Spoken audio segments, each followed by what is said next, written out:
अस्सलाम वालेकुम नाज़रीन, मैं हूं फर्रुख अब्बास न्यूट्रल बाय जावेद चौधरी में। नाज़रीन, आज का वीलॉग बहुत ही स्पेशल है और यकीन माने इस वीलॉग को अगर आप शेयर नहीं करेंगे तो आपके दिल पे यकीनन एक बोझ बन जाना चाहिए, क्योंकि ये आज हम वीलॉग नहीं कर रहे, ये आपके साथ एक नेकी कर रहे हैं, पाकिस्तानियों के लिए एक नेकी कर रहे हैं। पाकिस्तान में इस तरह के फ्रॉड शुरू हो गए हैं जिसमें लोग लाखों रुपया, करोड़ों रुपया अपना गंवाना शुरू हो चुके हैं और कुछ इस तरह का सिनेरियो क्रिएट कर दिया जाता है कि जिसके अंदर इंसान के पास ऑप्शन ही नहीं बचता सिवाय इसके कि वो उस फ्रॉड के अंदर फंस जाए। मेरी अपनी ही फैमिली में एक वाकया हुआ, उसके बाद मैंने इस वाकये को डिटेल से डिस्कस किया और पूरा इन्वेस्टिगेट किया बहुत सारे लोगों के साथ, तो बहुत सारी चीजें खुल के सामने आई कि ये वाकयात तो बहुत अरसे से होते आ रहे हैं, लेकिन अभी तक हमारी जो एजेंसीज हैं वो इसे रोक नहीं पाई, जो यकीनन अब तक रुक जाना चाहिए था। होता जी, मैं आपको कुछ चीजें बताऊंगा सिर्फ, और उसके बाद डिटेल से फिर स्टोरी जावेद चौधरी साहब की तरफ ले जाएंगे कि अचानक आपको कोई कॉल आ सकती है और उस कॉल में यह कहा जा सकता है कि आपका कोई प्यारा जो है वो किसी के पास है, और फिर हो सकता है आप अपने उस प्यारे की आवाज भी सुने। ये कंडीशन क्या होगी, ये पूरी डिटेल से आपको बताते हैं अपने इस चैप्टर में, और ये आपको बहुत ध्यान से सुनना है। अब ये है बड़ी वैसे खौफनाक सी चीज़ यार। और अब क्योंकि एआई आ गई है और एआई में आपकी आवाज़ को कॉपी किया जा सकता है कोई, और बड़ी आसानी से किया जा सकता है। तो बहुत सारे अब अगवाकार हैं या फिर वो फ्रॉडिये हैं, वो टेलीफ़ोन करके, या उनके पास पहले से आवाज़ होती है आपके बेटे की, आपके बच्चे की, उन्होंने कहीं न कहीं से ले ली होती है। अब उसको उन्होंने कॉपी किया होता है और कॉपी करके उसके बाद वो फ़ोन करते हैं, वो ये कहते हैं जी कि आपका बेटा जो है हमारे पास है या आपकी बेटी हमारे पास है। और इतनी ज़्यादा इंटेलिजेंस होती है उनके पास कि वो पूरी एहतियात करते हैं कि उस वक़्त उनका बच्चा स्कूल हो या यूनिवर्सिटी हो या कॉलेज हो, घर पे ना हो। और दूसरा ये है कि टाइमिंग उन्होंने बड़ी साइकोलॉजिकल इस टाइप की रखी होती है कि मर्द घर पे ना हो, बीवी घर पे हो। अब औरत अपने बच्चे के मामले में बहुत सेंसिटिव होती है। तो अचानक में एक फ़ोन आएगा और फ़ोन आके उन्हें कहा जाए कि आप उमैर की अम्मी बोल रही हैं? हम्म। तो वो कहेगी हाँ, क्योंकि जब भी इस टाइप की बात होती है ना तो माँ का दिल बड़ा नाज़ुक होता है, उसका साँस चढ़ना शुरू हो जाता है कि पता नहीं क्या हुआ है, मेरे हम्म। बेटे के बारे में कौन पूछ रहा है? या वो कहेगी कि आप नीलम की अम्मी बोल रही हैं? हम्म। तो अब नीलम की अम्मी तो अपनी बेटी से ज़ाहिर है परेशान हो जाएगी नाम सुन के। तो वो कहेगी हाँ, क्या हुआ है? किस तरह हुआ है? तो वो कहेगा जी हमने इनको अगवा कर लिया है और हमारी कोई डिमांड बहुत ज़्यादा नहीं है कि आपको करोड़ों रुपए तलाश करने हैं या इंतज़ार करना है। तो ये हमारा बड़ा छोटी-सी डिमांड है। और ये छोटी-सी डिमांड जो है ना 5 लाख की है या 6 लाख की है या 3 लाख की है। हम्म। तो इसके लिए आपको ज़्यादा कहीं दूर जाने की ज़रूरत नहीं है। फ़ौरी तौर पे ये पैसे भेजें ताकि हम आपके बच्चे को, आपकी बेटी को रिलीज़ कर दें। हम्म। और अगर आप लेट करेंगी तो एक तो पैसे बढ़ते जाएँगे, दूसरा हम आपके बच्चे को या आपकी बच्ची को लेके दूर निकल जाएँगे। हम्म। तो फिर आपको ये मिलेगा नहीं। तो आपके पास टाइम बड़ा शॉर्ट है। हम्म। तो वो टाइम अमूमन आधे घंटे का दिया जाता है और उसी के अंदर-अंदर बंदे ने बंदोबस्त करना होता है। और दूसरा बाज़ लोग क्योंकि उनके पास कैश भी पड़ी होती है, कुछ ऑनलाइन हम्म। ट्रांसफ़र भी कर सकते हैं, तो ऑनलाइन ट्रांसफ़र करने का भी इन्होंने पूरा मैकेनिज़्म बनाया होता है। हम्म। ये कोई ऐसा ईज़ी पैसे का अकाउंट देते हैं कि बंदा समझता है कि कोई मसला नहीं, अभी पैसे दे देते हैं ना जी, उसके बाद हम बंदा ट्रेस कर लेंगे, पकड़ा जाएगा ये। हम्म। या फिर ये अकाउंट है, उसके अंदर पैसे जा रहे हैं, तो उसके बाद हम पकड़ लेंगे इसको, हम्म। ये इसने कहाँ जाना है। ठीक लेकिन है। उसके लिए उन्होंने प्रॉपर बंदोबस्त किए होते हैं, लोगों के शनाख्ती कार्ड पे लोगों के नाम से सिम्स लेके इन्होंने प्रॉपर वहाँ पे उसके ईज़ी पैसे के अकाउंट्स बनाए होते हैं। हम्म। और उन लोगों का, उन बेचारों का इनके साथ कोई ताल्लुक नहीं होता। उन्हें मालूम भी नहीं उन्हें होता। मालूम भी नहीं होता कि हम्म। हमारा अकाउंट इस तरह मिसयूज़ हो रहा है। हम्म। और उसके बाद जब पुलिस उनके घर जाती है तो पता चलता है कि वो बंदा तो है ही नहीं, वो बेचारा। हम्म। और उसको लेतर-लुतर मार के पुलिस अपने घर चली जाती, कहती है कि यार ये वो हम्म। नहीं निकला। और इसके अलावा जो सबसे ज़्यादा अलमिया इसके अंदर, सारी इस गेम के अंदर है, वो ये है कि मैक्सिमम लोग जो है वो पुलिस कंप्लेन करते ही नहीं। वो कहते हैं कि ठीक है यार, हमारा बच्चा आ गया, हमारी बेटी आ गई है, तो हम्म। अब हमें इसको ज़्यादा स्कैंडल नहीं बनाना चाहिए। 3 लाख था, 5 लाख रुपया था, बस ठीक है। हम्म। लोग उसको ऊपर लानत भेज के चुप कर जाते हैं और हम्म। रिपोर्ट नहीं होता। अब सवाल ये है कि फ़र्ज़ कर लो कि आपको फ़ोन कॉल आ गई और आपको कहा गया जी कि देखें आपका जो बेटा है ना, उसको हमने अगवा कर लिया। तो अब आपको हम ये ऑप्शन देते हैं कि आप पुलिस के पास चले जाएँ और हम्म। तलाश करते रहें अपने बच्चे को। इसको हम्म। लेके हम निकल जाएँगे, या आपको वापस नहीं मिलेगा, हम्म। या इसको मार के हम किसी खाई में फेंक देंगे, हम्म। तो आपको इसकी लाश ही मिलेगी। हम्म। और दूसरा तरीका ये है कि हमारी डिमांड बड़ी थोड़ी है। हम्म। कोई बहुत ज़्यादा हम आपसे करोड़ों रुपए नहीं माँग रहे, हम आपसे सिर्फ़ 10 लाख रुपए माँग रहे हैं। ठीक है? और हम्म। 10 लाख को वो थोड़ा-सा घुमा-फिरा के कम भी कर देते हैं। ठीक है। और आपके पास आधा घंटा है। हम्म। आधे घंटे के अंदर-अंदर आपने ये पैसे हमें देने हैं। हम्म। तो आपका रिएक्शन ये होगा कि आप मेरे बेटे से बात करवाएँ। हम्म। ऐसे ही होता है ना? जी। तो तो दूसरी तरफ से आपके बेटे की आवाज़ वाक़ई आएगी हम्म, और वो आपके बेटे की आवाज़ ही होगी। और या आप कहेंगे कि मेरी बेटी से मेरी बात करवाएँ हम्म, और वो बेटी की ही आवाज़ होगी। हम्म, फिर बाज़ औक़ात तो ये भी होता है कि आप कहते हैं जी कि वीडियो कॉल पे हमें लेके आएँ, ठीक है? हम्म, तो वीडियो कॉल के बजाय वो कहते हैं जी हम आपको क्लिप भेज देते हैं अभी, तो हम्म, आप सवाल करें जो आपने करना है, हम्म, तो आपकी बेटी की रिकॉर्डिंग करके हम भेज देते हैं आपको या बेटे की रिकॉर्डिंग करके भेज देते हैं। तो आप कहते हैं कि नहीं, ये नहीं हमारी लाइव करवाएँ, तो वो कहते हैं लाइव नहीं कर सकते, इस तरह आप हमें लोकेट कर लें, हम्म, ठीक है? तो ये नहीं हो सकता। आप सवाल करें, आप सवाल करते हैं तो उनके पास एआई का पूरा सिस्टम होता है, इसी वक़्त वो बाकायदा वीडियो बना लेते हैं, उसके हम्म, पास पहले से प्रिपेयर होती है, उसके ऊपर हम्म, उन्होंने ऑडियो लगानी होती है या उसकी ऑडियो जो होती है उसी वक़्त वो क्योंकि सब फ़ॉर्मूला उनके पास तैयार होता है हम्म, और वो जवाब रिकॉर्ड करवा के तो उसी वक़्त भेज देते हैं। इन्फॉर्मेशन उनके पास हम्म। होती है, आपके तो पास सब मैं वेव फॉर्म इसमें की दो तरह। से तीन सिनेरियोज आपको बताता हूँ। जब मैं इस पे इन्वेस्टिगेट किया कंप्लीटली, मुख्तलिफ लोगों से बात की, तो वो मुख्तलिफ चीज़ें सामने आई कि लोग कर क्या रहे हैं। एक वाक़ये में इस तरह से होता है, जो मेरे ही बहुत करीबी लोगों में ये वाक़या हुआ, उसके अंदर ये हुआ कि फ़ोन कॉल आई और फ़ोन कॉल में कहा गया कि आपका भाई हमारे पास है। ठीक, हमने अरेस्ट कर लिया और रेप केस में अरेस्ट किया। ठीक, वो पुलिस की तरफ से आ हाँ, गए। पुलिस अच्छा की तरफ से, पुलिस, मैं एएसआई बात कर रहा ठीक हूँ। रेप केस है। में पुलिस की अरेस्ट। एक और कहानी भी मैं आपको सुनाऊँगा, चलें। हाँ जी। रेप केस में ये अरेस्ट हुआ है और आप फौरी तौर पे हमें 5 लाख रुपए भेज दें। ठीक। ठीक है? तो उन्होंने आगे से कहा जी कि ये मतलब परेशान हो गए आगे हाँ वाले कि सर, ये वो किस तो तरह से आप बात कर रहे हैं? उन्होंने कहा जी ये अपने भाई की आवाज़ सुन लें। हुँ, अब भाई की रोते हुए आवाज़ आई। हुँ, हुँ। रोते हुए आवाज़ ये थी कि किसी तरह से मुझे बचा लें, किसी तरह बेचारा, से मुझे बचा लें, दे दें जो ये कहते हैं। अब हाँ, एक बंदे को यकीन करने के लिए इतना काफ़ी होता है। अब वो घबरा गए, इर्द-गिर्द कुछ और लोग भी मौजूद थे, तो उन्होंने थोड़ा-सा सेंस किया, उन्होंने करके जब इन्वेस्टिगेट किया तो एक बंदे के साथ ये हो चुका था, उसे पता चल गया कि ये फेक कॉल है। हाँ, फेक कॉल है। उसने पेपर पे लिख के दिया जल्दी से, उन्होंने कहा फेक कॉल है, ऐसे मत करें। उन्होंने हुँ, कहा जी अब मैं कॉल ड्रॉप करके आपको पैसे भेजता हूँ, हुँ, हुँ, ठीक है? उन्होंने कॉल ड्रॉप नहीं करने दी। हुँ, उन्होंने कहा अगर आपने कॉल ड्रॉप की तो ये आपका भाई गायब कर दिया गायब कर जाएगा। दिया जाएगा, फिर नहीं ठीक आपको है? मिलेगा। इतना प्रेशर बिल्ड किया कि उस कॉल को ड्रॉप नहीं करने देते, कि इसे सोचने का मौका नहीं देना कि कहीं किसी से बात ना कर ले। ठीक है। एक और वाकया मैंने पूछा, एक हमारे एक और ऑफिस कोलीग थे, उनसे ये मैंने बात की, तो उन्होंने कहा जी कि मेरे भाई को कॉल आई, हम शादी में बैठे हुए थे। मैं अपने भाई के सामने बैठा हुआ था, उसे कॉल आई कि तुम्हारे भाई को गिरफ्तार करके ले जा रहे हैं। वो कहता वो मुझे देख के हंसने लग गया कि यार तू सामने बैठा हुआ। हाँ, हाँ। ठीक है? एक खातून को कॉल आई कि आपके बेटे को लेके जा रहे हैं। हुँ, उसने कहा मेरी तो शादी ही नहीं हुई। हुँ, हुँ। कई जगह बिल्कुल बेवकूफ़ी, मतलब पता नहीं था। लेकिन कई जगह इतना डेंजरसली इंफॉर्मेशन उनके पास मौजूद है। इन्फॉर्मेशन उनके पास बड़ी पूरी होती एक है। चाचा को कॉल आती है कि आपके भांजे को लेके जा रहे हैं। एक हुँ, फैमिली ट्री भी आपने निकाला हो तो भांजे का नहीं पता चलता हुँ, कि भांजा कौन है। भांजा भी मालूम है उन्हें कौन है। आईडी कार्ड की पूरी डिटेल्स उनके पास होती हैं।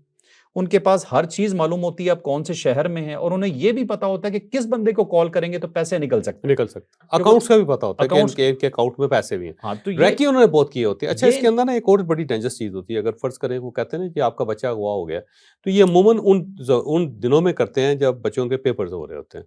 तो बच्चा एग्ज़ामिनेशन सेंटर के अंदर है। हुँ, अब वो उसके टेलीफ़ोन पे एक्सेस नहीं है कि माँ पूछ ले या बाप पूछ ले। हुँ, तो वो तो बच्चा तो अंदर है, तो अब हुँ, उससे कैसे राब्ता करेंगे? कैसे ना उसके राब्ता पास करेंगे? फ़ोन है, ये इन्फॉर्मेशन ना होती है उनके ना पास। उनके पास हुँ, स्कूल है कोई, अब एग्ज़ामिनेशन के लिए गया हुआ है वो। हुँ। तो अब देखें ना आइडियल सूरत-ए-हाल है ना, कि बच्चे से राब्ता तो नहीं आपका शोएब हो साहब, मैंने एक सकता। इंस्पेक्टर साहब को कॉल की इस सिलसिले में, एक केस यही जो मैंने आपको बताया, मैंने कहा जी ये हुआ है मामला। तो इंस्पेक्टर साहब का आगे से जवाब ये था कि ये कॉल तो मुझे भी आ चुकी है, उन्होंने कहा आपके बेटे को अगवा करके ले जा रहे हैं, तो मैं मुतमईन हो गया कि मेरा तो बेटा ही नहीं है। ना तो हुँ, मुझे कहता है ये पूरे पाकिस्तान से ये कॉल्स मतलब होती है, जब मुझे ट्रैक करते हैं तो ये उनकी लोकेशंस डिफरेंट शो होती हैं, मुख्तलिफ लोकेशंस आती हैं। ये सब कुछ मालूम होने के बाद, साल डेढ़ गुजरने के बाद, अभी तक हमारी हुकूमत इस काबिल नहीं कि इस फ्रॉड को रोक सके। बहुत सारे मल्टीपल फ्रॉड्स हैं ना। एक टेलीफ़ोन मैं भी आपको बताता हूँ, वो भी बड़ा मज़े का है कि एक दिन मुझे फ़ोन आया, तो मैंने फ़ोन उठाया तो उन्होंने कहा जी डीएसपी साहब से बात करें।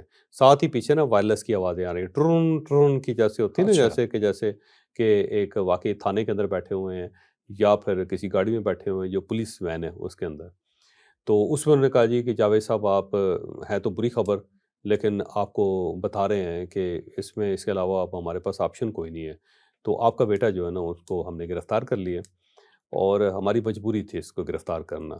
हुँ, तो मैंने कहा हैं? मैंने कहा क्यों किस चक्कर में कर लिया हुआ है सारा? उसने कहा जी इससे शराब पी के गुलकपड़ा किया है और एक खातून जो है ना उसका दुपट्टा इसने छीन लिया हुआ है और उसको नंगा करने की कोशिश की है बाज़ार के अंदर और ये बड़ा खौफ़नाक केस है, तो अब इसके अंदर जान तो नहीं छूट सकती। अच्छा। हाँ, मैंने कहा हैं? तो मैंने हुँ, कहा मेरे कौन से बेटे ने किया है? कहने लगा आपके 2 बेटे हैं ना, तो आप खुद देखें ना किस बेटे का काम है ये? तो मुझे ज़रा खटक सी हो गई, मैंने कहा ये नहीं यार बेटे का नाम तो बताओ ना, कौन-सा हुँ, बेटा हुँ, है हुँ। अरेस्ट है करके?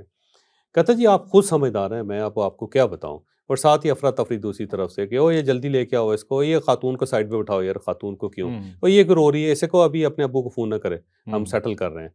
और चौधरी साहब मोअज़्ज़ज़ आदमी हैं, इनसे हम हुँ, मामलात सेटल कर देते हैं। ओ बेटा चुप कर जा बस, इस तरह सारे ना इस टाइप की। और दूसरी तरफ से एक बच्चे के रोने की आवाज़ भी आ रही है जिसको लत्तर पड़ रहे हैं। अच्छा, तो पूरा एक पूरा स्टेज जो उस साइड से ना हुआ ठीक है। हुआ सारा। तो मैंने उससे पूछा कि ये सेटलमेंट कैसे हो सकती है? कहने लगा खातून है 6 लाख रुपया मेरा ख़्याल है उसको दे दें, तो ये चुप कर जाएगी। हुँ, और ये खुद भी मुअज़्ज़ज़ ख़ानदान की बच्ची है तो नहीं है ऐसा, हैं?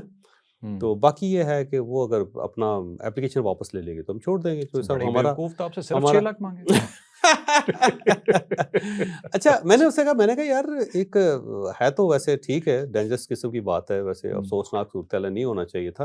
लेकिन मसला ये है कि मेरा एक बेटा जापान गया हुआ है, दूसरा इंग्लैंड में पढ़ रहा है। हुँ, तो हुँ। अभी तीसरा बेटे की मुझे समझ नहीं आ रही कि ये कहाँ से आ गया हुआ सारा, क्योंकि मुझे तो याद नहीं पड़ता कि मेरा कोई तीसरा बेटा भी है। तो क्योंकि ये दोनों तो है ही नहीं पाकिस्तान के अंदर। कहता नहीं, नहीं, नहीं, नहीं, नहीं, आपको चौधरी साहब गलतफ़हमी हुई है।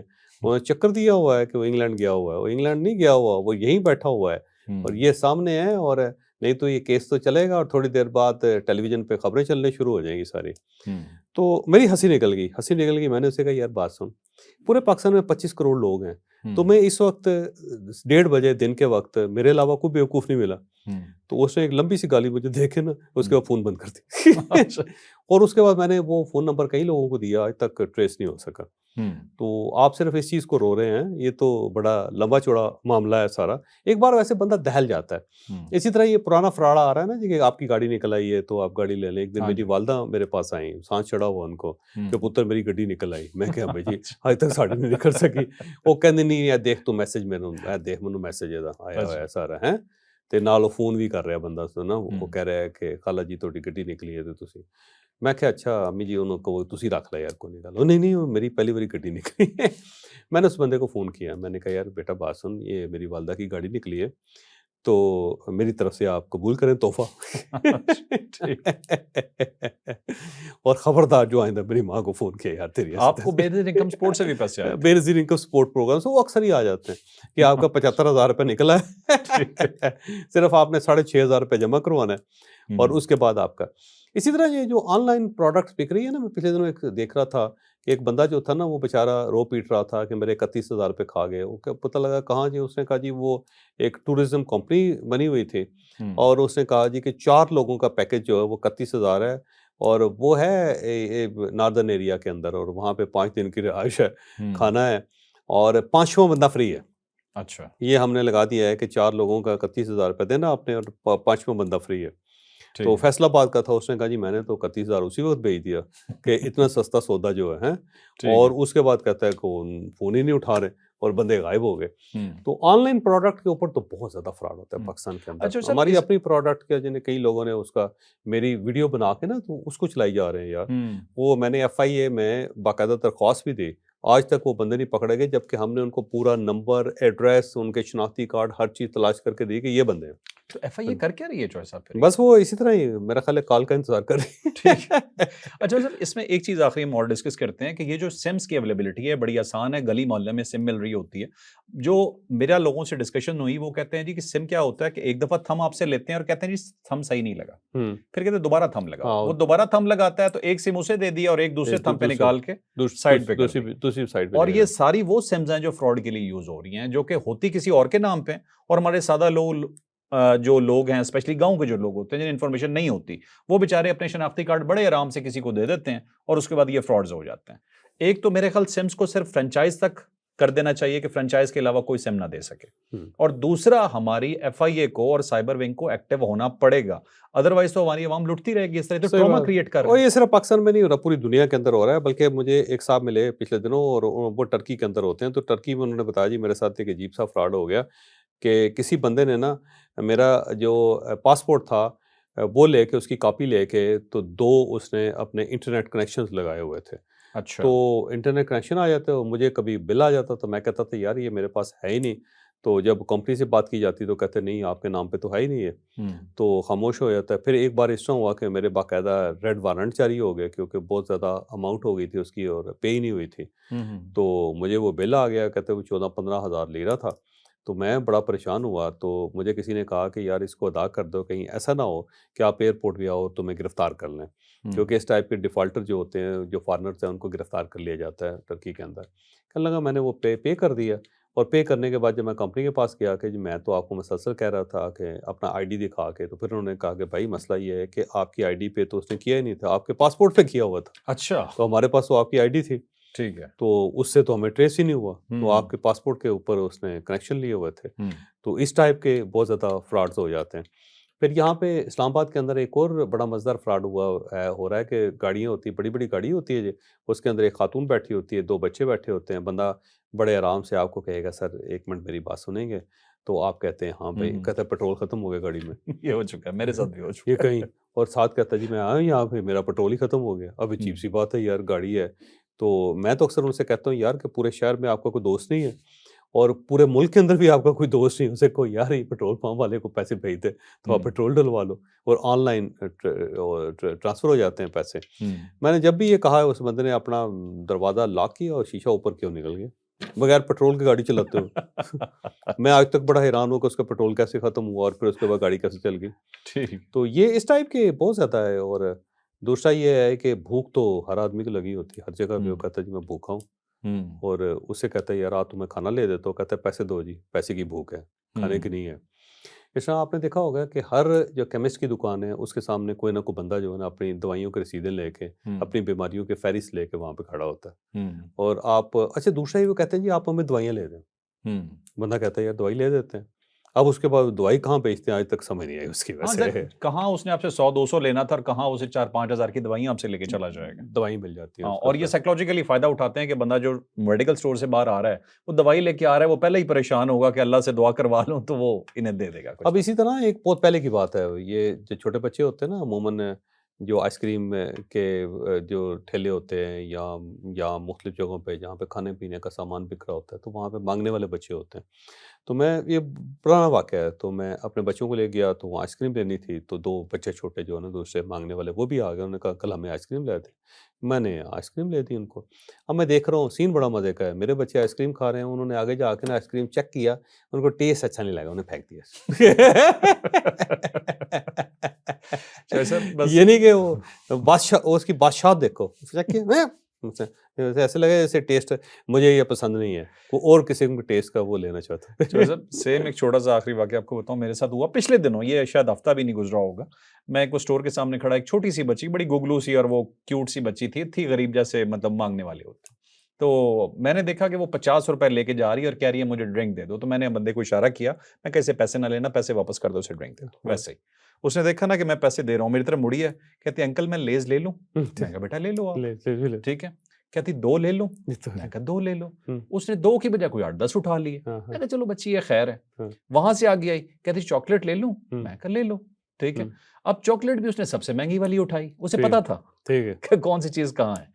मतलब उसने ना करते भी अच्छी खासी शॉपिंग कर ली और कोई 2-3 शॉपर उसने भर लिए अपने। हाँ, आपको गरीब परवरी जो ना ठीक है ना? उसका अब मैं ये ठुक गए, सोच रहा हूँ कि ये ठुक नेकी गए। थोड़ी महँगी पड़ रही है, लेकिन बहरहाल मैंने उसे इनकार नहीं किया। मैंने सर उसे कहा, मैंने कहा देना किसे है? मैंने बहन-भाइयों को देना है, सारे वो हैं। जाते हुए कहती छोटा भाई है दूध ले लूँ उसके लिए? मैंने कहा बेटा चल भाग, बहुत हो गया। दूध पे आके आप बस हो गई आपकी। बस हो गई। तो नाज़रीन ये था आज का स्पेशल वीलॉग। बस एक चीज़ याद रखिएगा, अगर आपको कोई कॉल मौसूल होती है और आपको अपने की किसी की जो आपका अपना है जिसके मुतालिक कहा जा रहा है कि उसे अगवा कर लिया गया, उठा लिया गया, चाहे पुलिस है, चाहे कोई गुंडा है, कोई भी बन के आपको कॉल कर रहा है, चाहे वो रोती हुई आवाज़ हो, चाहे कुछ भी हो, आपने यकीन नहीं करना। आपने उस कॉल को बंद करना है। बंद करके उस बंदे के मुतालिक जिसके मुतालिक कहा जा रहा है, उसे खुद कॉल करके चेक करना है। अदरवाइज़ ये आपकी वो के अंदर एक टेंशन क्रिएट करके आपको सोचने का मौका नहीं देंगे और आपसे बहुत कुछ लूटा जा सकता है। तो लाइक शेयर सब्सक्राइब करना बिल्कुल नहीं भूलना। इजाजत दीजिए, अल्लाह हाफ़िज़। पाकिस्तान जिंदाबाद।